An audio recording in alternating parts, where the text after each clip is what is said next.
Iyi ni imboneshakure ya Hejuru TV, turasubiye kubaramutsa no kubaha ikaze mwe mudahwema gukurikira ivyo tubagezaho iminsi yose. N'umwanya w'ayandi makuru rero tubazaniye muri uyu mugoroba, kubera ibihe bikomeye cane biri mu gihugu c'u Burundi. Tugiye kubagezaho ivyatangajwe n'umushikiranganji wa mbere Gervais Ndirakobuca imbere y'inama nkeguzamateka, bifitaniye isano n'ibiriko biraba muri iyi minsi vyo kubura igitoro, abantu benshi bagatonda imirongo miremire ndetse n'ibiciro vyo kwiyunguruza bikaba vyaduze.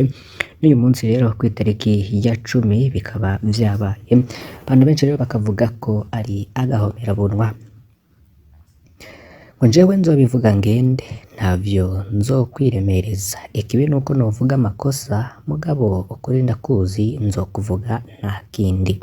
Ivyo ni ivyatangajwe n'umushikiranganji wa mbere Gervais Ndirakobuca. Haribazwa ngo ni bande boba baboheye amaboko imugongo umushikiranganji wa mbere ku bibazo vyinshi muri kino gihe. Gervais Ndirakobuca aranuma, aramutse avuga naho arerekana ko we ataco ashoboye, ashima kuvuga ukuri, kerekana ingorane ziriho, ariko akaba atangingo ari bufate. Amakuru dufise aremeza ko Gervais Ndirakobuca atorohewe, arazi n'imigambi yo kumukura, aramaze no gushaka gutanga imihoho. Ibihe si vyiza kandi nawe nyene ntabihisha, ariko haravuga umengo ari muri societe civile siwe mukuru wa leta.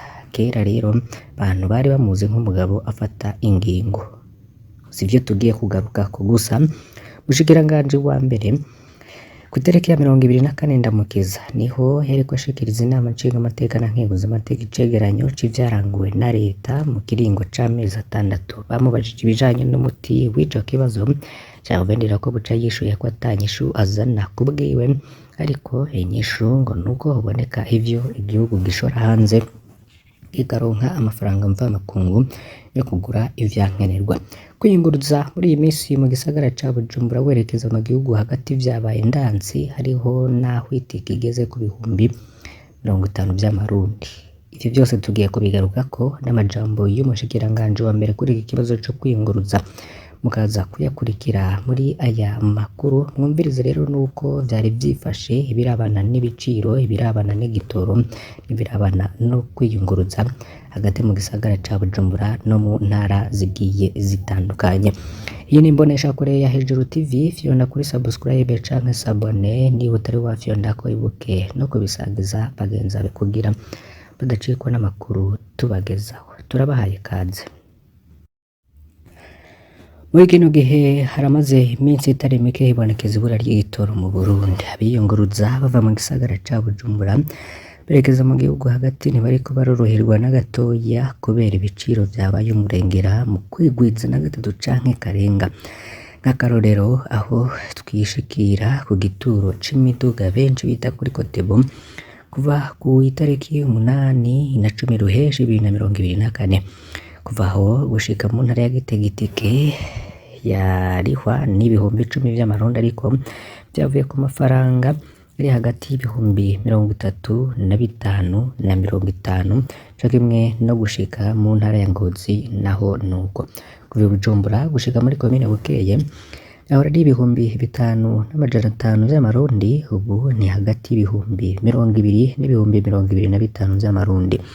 Kuva Bujumbura gushika mu Kayanza no kuva ku mafaranga ari hagati y'ibihumbi 30 hamwe n'ibihumbi 40, hose rihinduka ry'ibiciro bivana n'amasaha canke abiyunguruza baba bahari muri uwo mwanya. Ku bituro vy'imiduga nka Volcano n'izindi nahone nuko, nta tike y'umuntu aja hafi nka Bukeye canke Kayanza bagitanga. Kwiyunguruza wese ategerezwa kuriha itike, co kimwe n'ubuja mu ntara za Kirundo na Muyinga, aho rero itike yahora ari ibihumbi 17 n'amafaranga 500 y'amarundi, none ubu n'ibihumbi 20 vy'amarundi. Bamwe rero mu biyunguruza bakavuga ko no mu kuyironka bamwe babanza gusorora. Aho rero bamanuka mu gisagara baje ku manza zo kuburana, imanza z'umunezero canke ku maziko, bazanwa no kwivuza, abanyeshuri n'abandi ubasanze aho bicaye n'imizigo mu minwe. Bavuga rero ko batabona uko babigenza kugira bashike mu ntara baba baje bavamwo. Bamwe mu bashoferi rero bagira ico batangaza muri parikingi ya Kotebu bati ku bijanye n'ibitoro ntaco tukironka tuvuga, umuntu arashobora kumara indwi yose yicaye ata sitasiyo n'imwe abonye ko n'ima rimwe ry'igitoro, hari mu kwanka kwicara tuguma turya amafaranga atayo turiko turinjiza, duca twemera kuja kurondera ibitoro vya magendu kuba baronse ukuntu babikura muri Repubulika Iharanira Demokarasi ya Kongo. Aho naho rero igicupa ca Kinju kijamwo litiro imwe n'igice kigurwa amafaranga ari hagati y'ibihumbi 30 n'ibihumbi 40 vy'amarundi. Ibido y'amaritiro 20 yoyo ni bake rero bakiyubahuka batayateranije ari 2 canke 3 kuko aho ibonetse hose itaja munsi y'ibihumbi 200 arenga. Igihugu rero bo mu mihingo itandukanye igihugu baridoga ko ubukene bw'igitoro maze iminsi bwibonekeza bwatumye bigorana kwiyunguruza.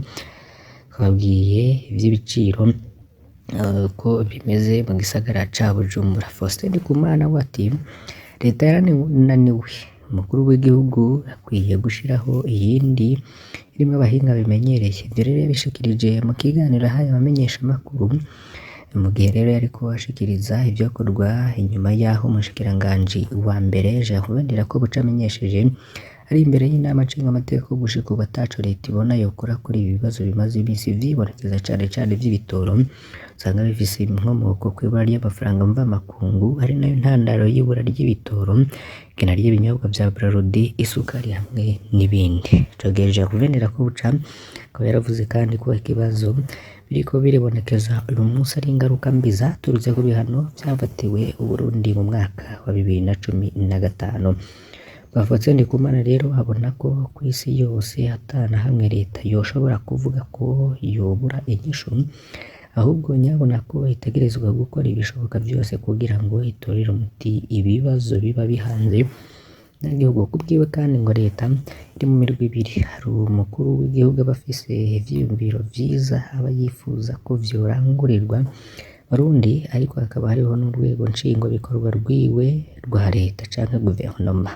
Ngo ni inama y'abashikiranganji, akabona rero ko iyo guverinoma kuba yarananiwe yakwiye kuyihindura agashiramwo ababimenyereye bafise ubuhinga babikoze kera kandi babunyoye. Abajijwe rero ivyihuta vyokorwa muri ibi bihe, Faustin Ndikumana abona ko icambere leta ari ikwiye gukora ari ugusaba ideni ryihuta. Ivyo rero akabinabihuriza hamwe n'umukuru wa Ricome Gabriel Rufyiri, ariko rero ngo inyungu y'iryo deni ikaba ari itavuna bimwe bita credit concessionnaire.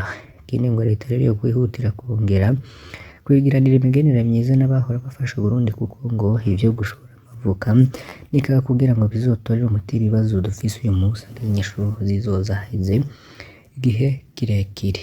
None mwe mutwumviriza abanywanyi bacu ba Hejuru TV, bona ari ibihe bintu vyihutirwa kugira ngo ibibazo Burundi burimo uyu munsi bitorerwe umuti urama?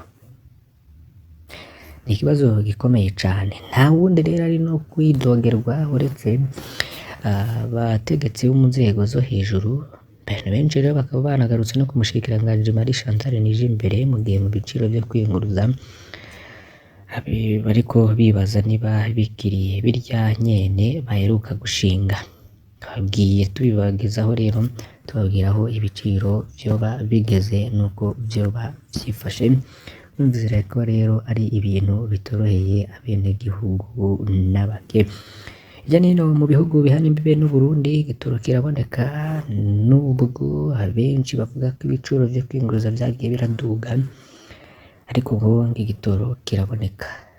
Benshi rero no mu Burundi bakaba bavuga ngo kibonetse vyoba ata kibazo biteye niyo vyozimba, ariko kikaboneka abantu bakaja kurangura imirimo yabo ya misi yose.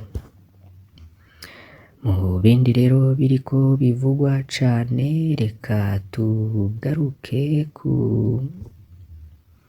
iriya nkuru yanditswe n'ikinyamakuru Yaga kivuga ko BRB muri Banke Nationale y'igihugu bavuga ko amafaranga mvamakungu yiyongereye gushika ku bice 55.3%. Mu gice ca mbere c'uno mwaka amafaranga mvamakungu yariyongereye muri iyo banki nkuru y'igihugu ku bice 55.3% ugereranije n'igice ca nyuma c'umwaka uheze. Ayo mafaranga akaba yaharurwa ku miliyoni 158.7 z'amadolari gushika rero mu kwezi kwa Ntwarante 2024.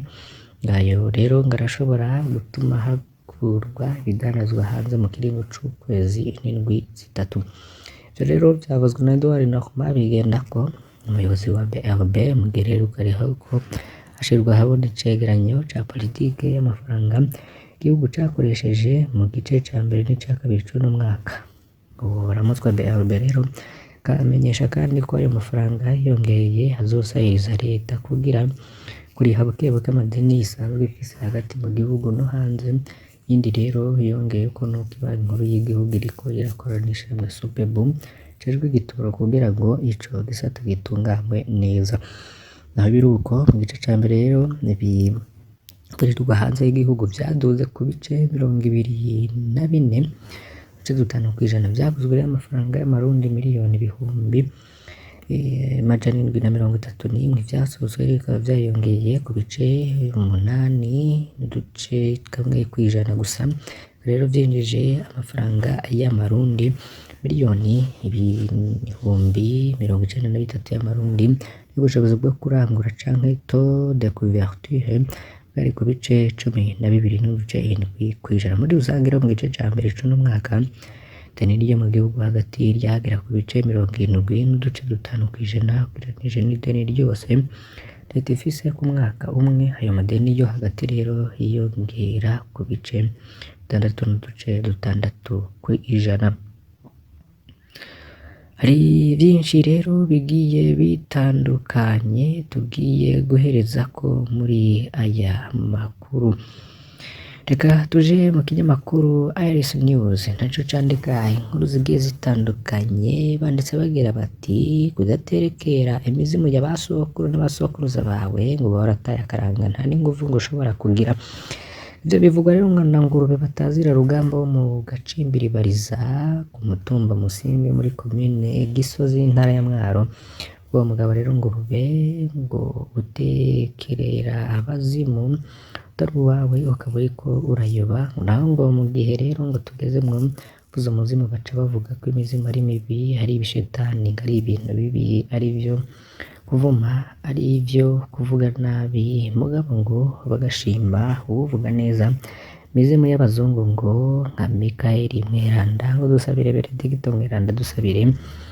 Ico kinyamakuru kikandika gira ati ngabo muvuga ngo babasabire ngo ntibakiri mu buzima ntibakiri mu mubiri ngo utari muzima ari umuzimu. Ngurube akavuga ko abarundi bari bakwiye kuza baravuga bati Ntare Rugamba Mweranda dusabire, Mwezi Gisabo Mweranda dusabire, duhe ubwenge duhe inguvu. Nako mu yandi mahanga rero bemera ibisokuruza vyabo bikaba biza bikabafasha kugeza ngo abarundi bo kwemera ibisokuruza vyabo aho kwemera ibisokuruza vy'ayandi mahanga, kuko ngo kuva kera basokuruza bari bazi ko umuntu apfuye ataba apfuye bupfe, ataba agiye bugende ako ava mu mubiri mugabo agashobora no kugaruka mu mpwemu. Ngurube ati uvyumva avyemera azobikora kuko nta nkoho zizojamwo. Mugabo ivyo turimwo uno musi twaravyemejwe n'inkoho. Ayo madini n'uno musi banje kuvuga inkoho kugira abasokuruza bavyemere babijemwo. Rero ngakari mu jisho niko karibera. Uno musi bavuga ko arivyo vyiza ariko sinabibabujije barabibandanya. Yaba no bishobora no babwiye bagakunda ivyabo.